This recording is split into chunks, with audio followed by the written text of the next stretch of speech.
என்னக்கா, என்ன விஷயம்? ஒன்றும் இல்லை ரங்கம். ஆமாம், அந்த ஸ்ரீயாமே அந்த புள்ளைய காணோம். எங்கே போச்சது?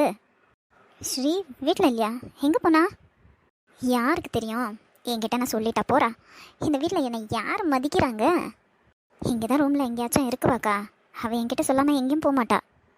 ஆமாம் ஆமாம், கனவு கண்டுனரு என்ன பண்ணாலும் உன்கிட்ட சொல்லிட்டு போவான்னு.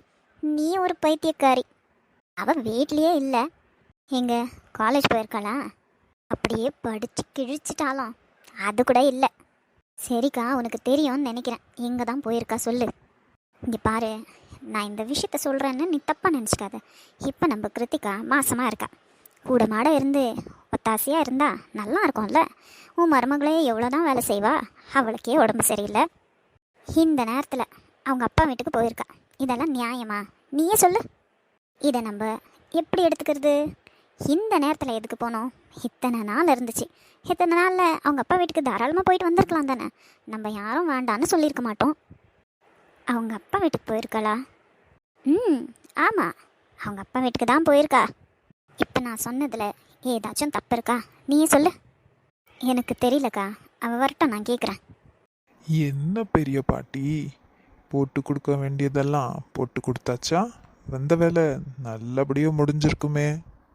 ராக்கி, எப்பப்பா வந்த? நீ ஸ்ரீ பற்றி போட்டு கொடுத்த நந்தியே, அப்போவே வந்துட்டேன். நான் ஒன்றும் அவளை பற்றி எல்லாம் போட்டு கொடுக்கல. அவள் வீட்டில் இல்லைன்னு உன் பாட்டிக்கிட்ட சொல்லின்னு இருந்தேன். இப்போ ஸ்ரீ எங்கே போனால் உங்களுக்கு என்ன? அது அவளோட விருப்பம். அவள் எங்கே வேணாலும் போகலாம், எங்கே வேணாலும் வரலாம். அவள் யார்கிட்ட சொல்லணும்? அவங்க புருஷன்கிட்ட சொன்னால் போதும். அவனே எடுத்துன்னு போய் விட்டுருப்பான். உங்களுக்கு அதை பற்றி எல்லாம் என்ன கவலை? அதுக்கு இல்லடா, அவள் போட்டும் வரட்டும். அவளை யாரும் ஒன்றும் சொல்ல மாட்டாங்க. அவள் தான் இந்த வீட்டோட மூத்த மருமகளாச்சே. அதுவும் இல்லாமல் பெரிய மகா ராணி அவ. ஆமாம், நீங்கள் சொன்னாலும் சொல்லனாலும் அதுதான் ராணி தான் அவ. சரிதான், ஆனால் இந்த நேரத்தில் போய் போகணுமா? பாரு, உன் பொண்டாட்டி மாசமாக இருக்கா. அவளுக்கு கூட மாட ஒத்தாசையாக இருந்தா அவளும் கொஞ்சம் சந்தோஷப்பட்டிருப்பாள்ல. இந்த நேரத்தில் இவ எதுக்கு போனோம்? இதெல்லாம் நீ சின்ன பையன், உனக்கு ஒன்றும் தெரியாது. அவளுக்கு உன் பொண்டாட்டி மாசமாக இருக்கான்னு வயிற்றுச்சல். அதான் இந்த சந்தோஷத்தை இங்கே நின்று பார்க்க முடியாமல் அவங்க அப்பா வீட்டுக்கு போயிருக்கா. இது கூட தெரியாமல் நீ அவளுக்கு சப்போர்ட் பண்ணுற. யாரு? ஸ்ரீக்கு என் பொண்டாட்டி மேலே வைத்தறிச்சல், அதை நீ பார்த்த? ஆமாடா, வயிற்றுச்சல் தான். இல்லைனா ஏன் இந்த நேரத்தில் அவன் அப்பா வீட்டுக்கு போனோம்? உன் அம்மாவுக்கு முதலே உடம்பு சரியில்லை. யார் கிருத்திகாவை பார்த்துப்பா? இவ கொஞ்சம் கூட மாட இருந்தா உன் அம்மாவுக்கு ஹெல்ப்ஃபுல்லாக இருக்கும்ல, உதவியாக இருக்கும்ல. நீ சொல்கிறது சரிதான். கிருத்திகா மாசமாக இருக்கா. அவளை பார்த்துக்க வேண்டியது யாரு? கிருத்திகாவோட அம்மா இங்கே தானே இருக்காங்க. அவங்க அம்மாவுக்கு இல்லாத உரிமை ஸ்ரீக்கு இருக்கா? என் அம்மா கூட செகண்டரி தான். அவளை பெத்த அம்மா தான் இங்கே இருக்காங்களே. அவங்களே நல்லா ஓடி ஆடி வேலை செய்கிற மாதிரி தான் இருக்காங்க. அவங்களே அவளுக்கு என்ன தேவையோ அதெல்லாம் பண்ணி தர போகிறாங்க. நீ எதுக்கு பாட்டி இதிலெல்லாம் உன் மூக்க நுழைக்கிற? என்ன பாட்டி, நான் சொல்கிறது சரிதானே? என்ன, உன் அக்காவை பேச விட்டுட்டு நீ வேடிக்கை பார்த்துன்னு இருக்கியா? பெரிய பாட்டி, இப்போ நீ சொன்ன இல்லை ஸ்ரீக்கு வைத்தறிச்சல்னு.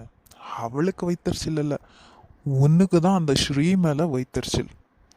அவளை மருமகளை எடுத்துன்னு வந்துட்டோன்னு புலம்பி தள்ளுற. அதனால தான் நீ இல்லாதும் பொல்லாதுமா ஏன் பாட்டிக்கிட்ட சொல்லின்னு இருக்க. கரெக்டாக கண்டுபிடிச்சிட்டானா? ஏட்ரா, ரொம்ப ஓவராக தான் போகிற. ஊரில் இல்லாத ஸ்ரீ மடா, எனக்கு அவளை பார்த்தாலே பிடிக்கல. பாட்டி போதுமா? இவங்க தான் வந்து சொல்கிறாங்கன்னா நீங்கள் கேட்டுன்னு உட்காந்து இருக்கீங்க. ஏன் உங்களுக்கு சொல்ல தெரியாதா அவ எங்கே போனாலும் பரவாயில்லன்னு? இன்னொரு விஷயத்தையும் சொல்லிடுறேன். என் பொண்டாட்டியை காமிச்சு ஸ்ரீயை ஜாடமாடியாக பேசுறது, இல்லை குத்தி பேசுறது, இந்த மாதிரி எல்லாம் பண்ணிங்க, நான் என்ன பண்ணுவேன்னு எனக்கே தெரியாது. பாத்தியாடி, பாத்தியா உன் பேரனை? என்னையே கண்ட நாய்க்காக மரியாதை இல்லாமல் பேசான். அக்கா, உனக்கு ஏன் அந்த ஸ்ரீயை பார்த்தா பிடிக்க மாட்டேங்குது? அவளை மாதிரி ஒரு நல்ல பொண்ணு நம்ம குடும்பத்துக்கு கிடைக்க மாட்டாளுங்க. அதுலேயும் கிறிஷ் மாதிரி பையனுக்கு அவள் தான் ஏற்ற ஜோடி. இதெல்லாம் பார்க்காமையா நான் அவளை கல்யாணம் பண்ணி வச்சுருப்பேன். இங்கே பாருக்கா, உன் வேலை என்னவோ அத்தை பாரு. நீ உன் பேத்தி மேலே ரொம்ப அக்கறை வச்சிருக்கல, எல்லாத்தையும் நீயே பார்த்து பண்ணு. பாட்டி, இப்போ இந்த வார்த்தை சொன்னீங்கல்ல, 100ல் 1 வார்த்தை கரெக்டாக சொல்லியிருக்கீங்க. தண்டமாக வீட்டில் இருக்காங்கல்ல, என் பொண்டாட்டிக்கு எல்லா வேலையும் செய்ய சொல்லுங்க. போங்க போங்க, அவன் இன்னும் சாப்பிடாம இருக்கான். அவளுக்கு என்னென்ன தேவையோ எல்லாம் கேட்டு கேட்டு கொடுக்கணும். அதுதான் இனிமே உங்களோட வேலை. என்ன வேலைக்காரின்னு நினச்சேடா? உன் பொண்டாட்டிக்கு நான் ஏன்டா சேவை செய்யணும்? அப்போ ஸ்ரீ மட்டும் என்ன இந்த வீட்டு வேலைக்காரியா? ஏன் பொண்டாட்டிக்கு அவ ஏன் செய்யணும்? கிருத்திகா தானே உன் பாசமான பேத்தி, நீ ஏன் செய்ய மாட்ட? மற்றவங்க எப்படி செய்வாங்க? போ போ, வீட்டில் ஏதாச்சும் வேலை இருந்தா அந்த வேலையை செஞ்சுட்டு கௌரவமாக சாப்பிட்ற வழியை பாரு. இப்படி மற்றவங்கள பற்றி போட்டு கொடுத்துட்டு அசிங்கமாக தின்னாத, அது ரொம்ப கேவலம். கிருத்திகா, இதம்மா, நீ இன்னும் ஏதோ சாப்பிடவே இல்லை, ரொம்ப அடம் பிடிக்கிறேன்னு மாப்பிள்ள வந்து சொன்னார். இந்த ஃப்ரூட் சாலட் சாப்பிடு, வயிறு நல்ல குளிர்ச்சியாக இருக்கும்.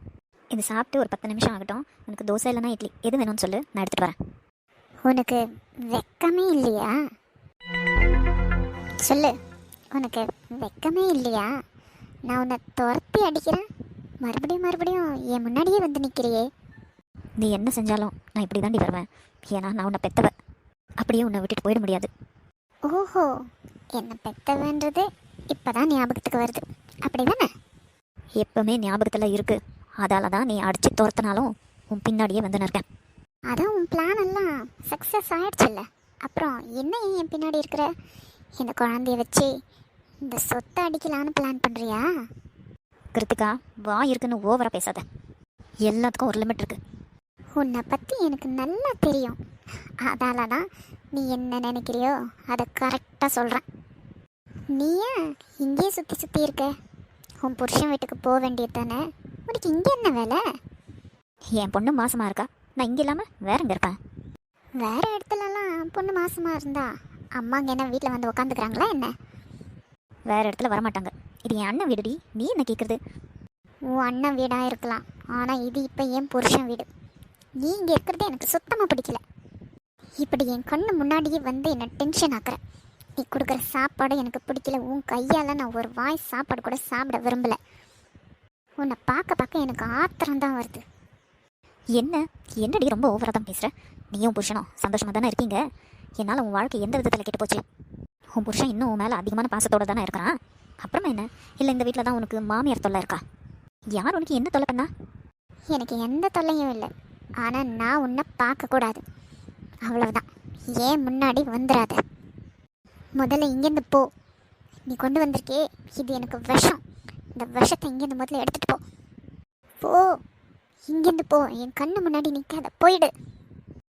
என்ன சத்தம் இங்கே? கிருத்திகா, ஏன் அப்படி கத்தின்னு இருக்க? அத்தை, இங்கே பாருங்க, இவங்க இங்கே ஒரு நிமிஷம் கூட நிற்கக்கூடாது. முதல்ல இங்கேருந்து இவங்கள போ சொல்லுங்க. இவங்கள நான் பார்க்க விரும்பல. கிருத்திகா, இவ்வளோ கோவப்படாத, உனக்கு நல்லதில்லை. நான் கோவப்படக்கூடாதுன்னா இங்கேருந்து இவங்கள போ சொல்லுங்க. இனிமேல் இவங்க எனக்கு சாப்பிட்றதுக்கு எதுவுமே எத்தனை வரக்கூடாது. அருணா, எனக்கு கஷ்டமாக தான் இருக்குது சொல்ல. இருந்தாலும் அவள் அப்படி கோவப்படுறாளே, அவள் கோவப்பட்டா அவள் குழந்தைக்கும் அவளுக்கும் ரொம்ப கஷ்டம். போமா. பாருங்க, நீ என்னை எப்படியெல்லாம் பேசுகிறா. ஒரு அம்மாவா இதெல்லாம் நான் செய்யணும்னு ஆசைப்படுறது தப்பா? தப்பில்லை அருணா, ஆனால் அவளோட நிலைமையும் புரிஞ்சுக்கோ.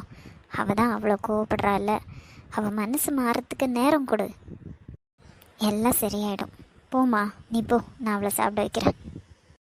கிருத்திகா, நீ பண்ணுறது கொஞ்சம் கூட சரியில்லை. என்ன ஒரு விரோதிக்கிட்ட பேசுகிற மாதிரி பேசுகிற? அது உன்னோட அம்மா. நீ நல்லா சந்தோஷமாக நல்ல எண்ணத்தோட பாசமாக இருந்தால் தான் உன் குழந்தையும் அதே மாதிரி இருக்கும்.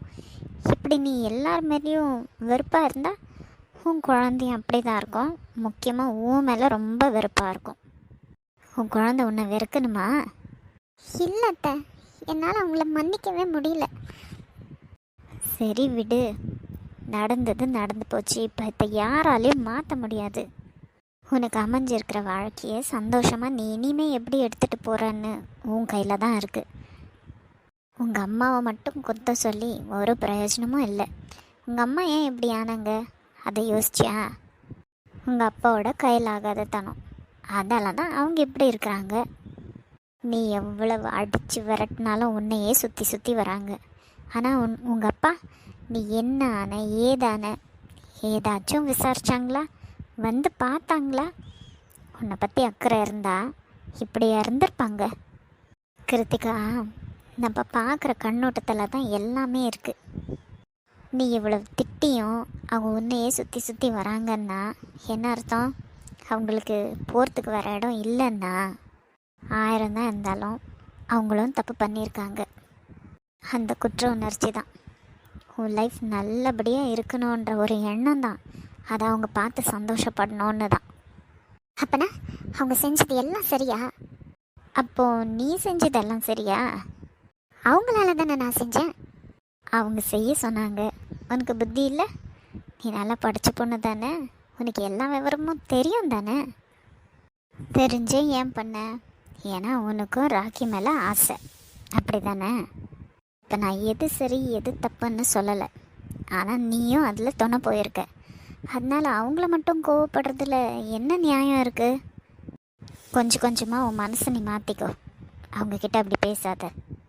இன்றைக்கி நீ பண்ணுறது தான் நாளைக்கு உன் குழந்தை உனக்கு பண்ணும். ஞாபகம் வச்சுக்கோ. எப்போவுமே அப்பா அம்மாவுக்கு மரியாதை கொடுக்கறத கற்றுக்கோ. அவங்க எவ்வளோ தப்பு வேணாலும் பண்ணியிருக்கலாம், அதை அவங்க அனுபவிச்சுக்குவாங்க. ஆனால் நீ அவங்களுக்கு தண்டனை கொடுக்கறதுக்கு பெரிய ஆள் இல்லை, சரியா? இப்போ அந்த ஃப்ரூட் சாலட் சாப்பிடு. உனக்கு இட்லி ஊற்றி எடுத்துகிட்டு வரேன். உன் புருஷன் உனக்கு நல்ல சத்தான சாப்பாடு கொடுக்க சொல்லியிருக்கான். சாப்பிடு சீக்கிரம், இல்லைன்னா வந்த உடனே ஏன் உயிரை எடுப்பான். ஸ்ரீ, இந்தம்மா வாய்த்தொரு ஆப்பண்ணு. சுட சுட இருக்கு, சீக்கிரமா சாப்பிடு. ஆறி போச்சுன்னா நல்லா இருக்காது. அப்பா, நான் என்ன சின்ன குழந்தையா? கொடுங்க, நானே சாப்பிட்டுக்கிறேன்.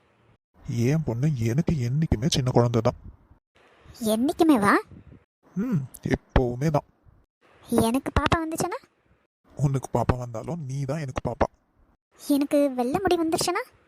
அப்போ நீ எனக்கு குழந்தை தான்டா. அப்பா, என்ன என்ன கலாய்க்கிறீங்க தானே? இல்லடா, எனக்குன்னு இருக்கிறது நீ மட்டும்தான். நீ என்னோட குழந்தை, எப்பவுமே எனக்கு குழந்தை தான். அப்பா, என்னால் உங்களுக்கு ரொம்ப கஷ்டம் இல்லை? அடி வாங்க போற, ஒழுங்கா சாப்பிடு. இல்லைப்பா, இதே அம்மா இருந்திருந்தா இதெல்லாம் அவங்க தான் பார்த்துருப்பாங்க. நான் எதனா ஒன்றுன்னா அவங்கக்கிட்ட சொல்லியிருப்பேன். இப்போ எல்லாத்தையும் உங்ககிட்ட தான் சொல்லணும். ஏன், அதில் உனக்கு ஏதாவது கஷ்டமா? இல்லை இல்லை, எனக்கு எந்த கஷ்டமும் இல்லை. எல்லா விஷயத்துலேயும் உங்களை நான் கஷ்டப்படுத்துகிறேனே, அதை நினச்சாதான் எனக்கு வருத்தமாக இருக்குது. எனக்கு எந்த விதத்துலையும் வருத்தம் இல்லை. எனக்காக என் பொண்ணு இருக்கா, எனக்கு அந்த சந்தோஷமே போதும். ஏன்பா, மாசமாயிட்டா உங்களால் என்னை பார்த்துக்க முடியுமா? அந்த கிருத்திகாவுக்கு அவங்க அம்மா தான் எல்லாம் பார்த்து பார்த்து செய்கிறாங்க. உங்களால் பண்ண முடியுமாப்பா? ஏன்டா உனக்கு அந்த சந்தேகம்? இந்த அப்பாவால் பண்ண முடியாதா? உனக்கு ஒரு விஷயம் தெரியுமா? நீ பிறந்த அப்புறம் உன் அம்மாவுக்கு எல்லாமே நான் தான் செஞ்சது. அப்போ உங்களுக்கு கஷ்டமாக இருக்காதா?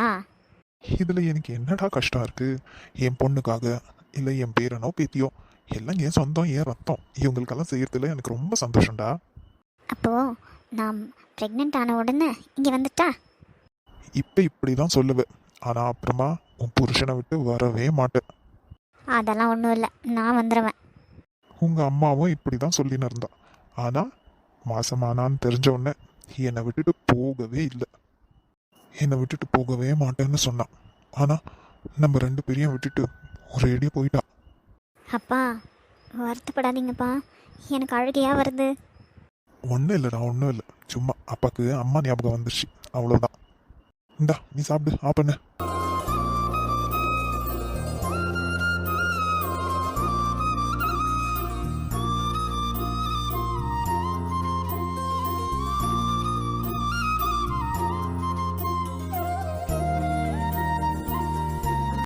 டாக்டர், எல்லாம் ஓகேவா? மிஸ்ஸஸ் தமிழ், எல்லாம் ஓகே. பட் பிபி மட்டும் ஜாஸ்தி இருக்குது. அதில் கொஞ்சம் கான்சென்ட்ரேட் பண்ணுங்கள். ரொம்ப டென்ஷன் ஆகாதீங்க. கொஞ்சம் சொல்லுங்க டாக்டர். தேவையில்லாத விஷயத்தெல்லாம் தலையில் போட்டுக்கின்னு இப்படி பிபியை ரேஸ் பண்ணி வச்சுன்னு இருக்கா. மிஸ்ஸஸ் தமிழ், உங்களுக்கு உங்கள் பாப்பா ஹெல்த்தியாக பிறக்கணுமா வேண்டாமா? அதே சமயம் நீங்களும் ஹெல்த்தியாக இருக்கணும். இப்போ நீங்கள் மெயின்டைன் பண்ணுற பிபி சுகர் எல்லாமும் தான் டெலிவரி டைமில் உங்களுக்கு ஹெல்ப்ஃபுல்லாக இருக்க போகுது. உங்களுக்கு உங்கள் பேபி ஹெல்த்தியாக இருக்கணும்னு ஆசை இல்லையா?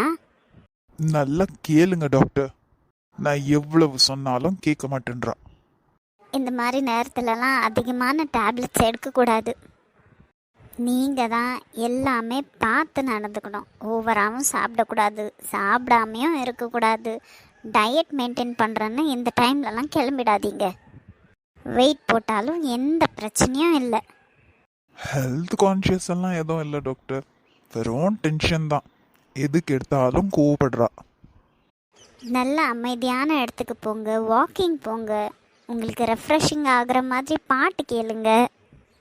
ஸ்ட்ரெஸ் இல்லாத மாதிரி பார்த்துக்கோங்க. இந்த காலத்தில் ஸ்ட்ரெஸ் இல்லாதவங்க யாரும் இல்லை. பட் தென் டூ உங்கள் ஹெல்த்தை நீங்கள் தான் பார்த்துக்கணும். உங்கள் ஹெல்த் மட்டும் இல்லை, உங்கள் பாப்பாவோட ஹெல்த்தையும் தான். என்ன மோனிஷா, நான் சொன்னது புரிஞ்சுதா?